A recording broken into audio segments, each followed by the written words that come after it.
do you believe that if you, let's say you build a house and you own the land, when you die, should it go to your children or whoever you choose in your will? Yes.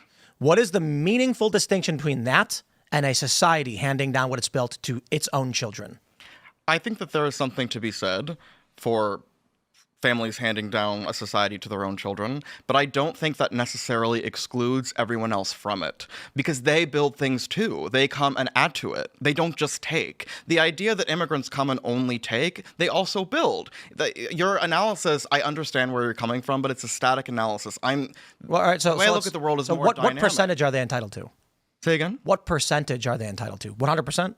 Like, so what do you mean of entitled to what? Entitled to public services, entitled to welfare? I mean, I'm a libertarian, so like I would like to slash a lot of these programs that people criticize. Well, then let's try it like this. You're 400 years ago, your ancestor comes and stakes a plot of land. It's got a river going through it, and then builds up a big property on it and says, with my hard work, my kids will have a better life. And after several generations, dozens of generations, here you are inheriting that land. What percentage of your land should be shared with someone who came here for the first time 7 years ago? Well, we're talking about private property. So if that person wants What's the distinction?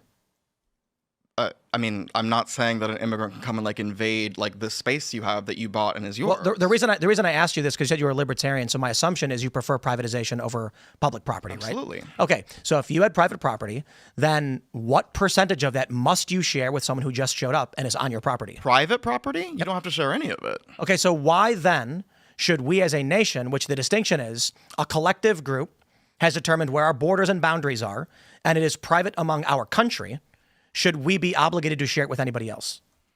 I mean, the distinction between private or public, or you said private among our country? I mean, there are some spaces that... Like there's jurisdiction, right? Right, but that doesn't... When you say private, what you're saying is it's land controlled by you as a private entity or individual. Right, but I'm not entitled to the entire country. I'm entitled... I just bought a house, for instance. Indeed. So I'm entitled to my house. Understood. Someone cannot come into my house. So here's the point. A country has its own jurisdictions for which the country controls, yes? By voters, yes. Well, depending on the structure of your government. Right. Some might be communist, I guess. Some could be monarchy. We're talking about America. So why should Americans have to share anything with non-citizens who came here now? You don't have to share your private property. Okay, I think you're misunderstanding. Okay? Oh, no, I'm understanding. I'm not trying to be offensive. The American people created the country, established its boundaries, sacrificed blood and treasure to acquire the land and establish what is the American people's property as a public commonwealth. So I'll stop you right there. That is the fundamental difference that we have. I do not feel entitled to everything that came before me. I feel entitled to what I just bought because it was my blood, sweat, and tears, and I'm paying my mortgage. Okay, so let's go from that point. Okay. At what point must you personally, under your own beliefs, give away what your ancestors built? Is it your dad? Like your dad built a farm, should you have to give it to someone who just showed up or share it with them? No, but that's because it's a private farm. But you're not entitled to the things that came before you. Like where's the gradient? Like where's the line? Is it if your great-grandfather made it, you have to share it with an immigrant? Well, we're not sharing private property, Tim. Well, at a certain point, it becomes the public commons. There's too many people, right? No, this is the fundamental basic distinction between private and public property. What is it? Private is, I'm a big fan of property rights. What is it? What's the distinction? I mean, what I own, what I paid for. I mean, like... No. You didn't pay for what your great-grandfather made. Why do you get to have that? You didn't earn it. Sure, but it was purchased via... It's not owned by the government. No, he stole it from Native Americans.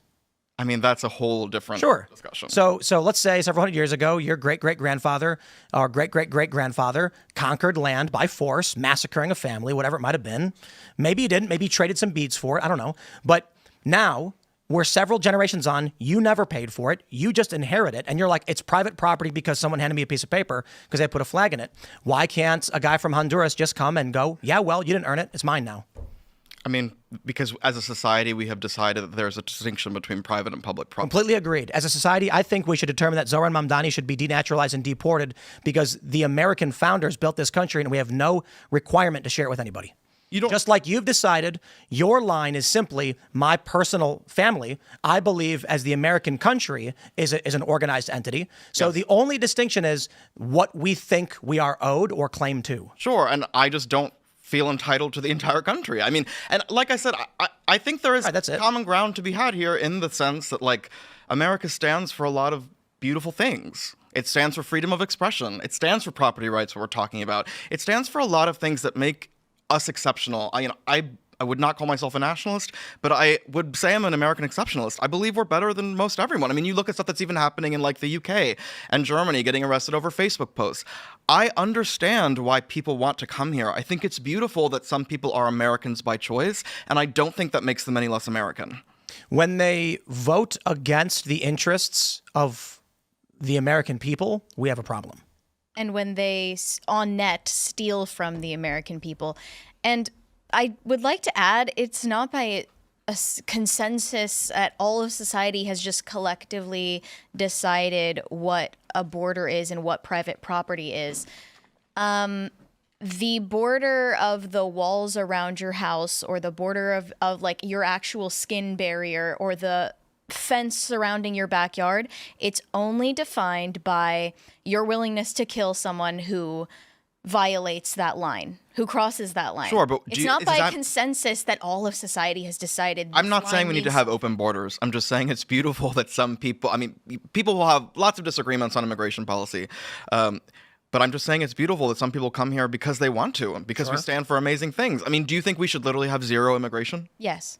Thanks for checking out this clip from Timcast IRL. Make sure to watch the show live Monday through Friday at 8 p.m. Subscribe to this channel, and we will see you all there.